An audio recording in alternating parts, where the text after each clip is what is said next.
So how do we unthink the idea that the world is a machine? Before we can do this, we have to slay a beast. That beast is the demon introduced by Pierre-Simon Laplace in 1814. It is a hypothetical being that knows all the particles in the universe, where they are and where they're going. And from this and the laws of physics, it can not only predict everything that's going to happen in the future, but it can also reconstruct everything that happened in the past.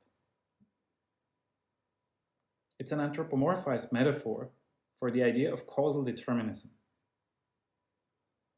Today's laws of physics contradict this vision. Quantum mechanics has its indeterminacy. There are limits to the precision with which we can measure physical systems.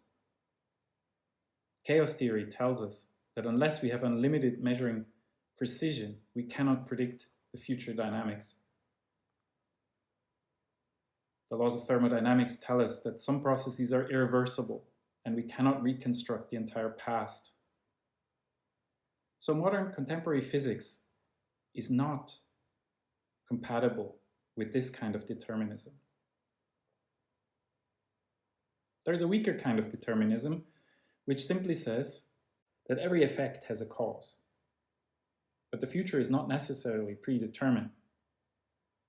If we fast forward 200 years, we no longer think the universe is a clockwork. We now think the universe is a computer. Does that bring back the demon? Some computational processes are not law-like, they're not predictable. In mathematics, there's a problem called the decision problem, or in German, das Entscheidungsproblem, which says that you have to go through some problems step by step to see if they're solvable or not. You cannot predict in advance what the outcome is of a specific computational process. Now, some people, they say that this slays the beast, it slays the demon, because if you're in the universe, you cannot predict the future anymore. But that is wrong.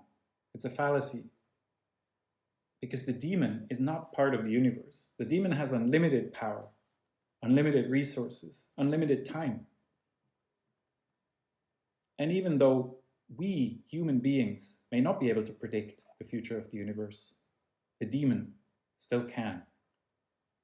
The idea that the universe is a computer, or is like a computer, is nothing but a reincarnation of the old view of the universe as a clockwork.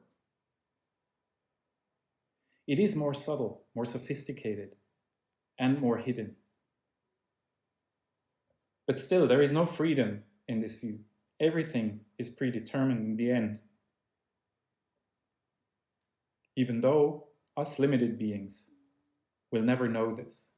So we can ask, is this a useful view of the world? Since we are limited beings, we cannot predict the future.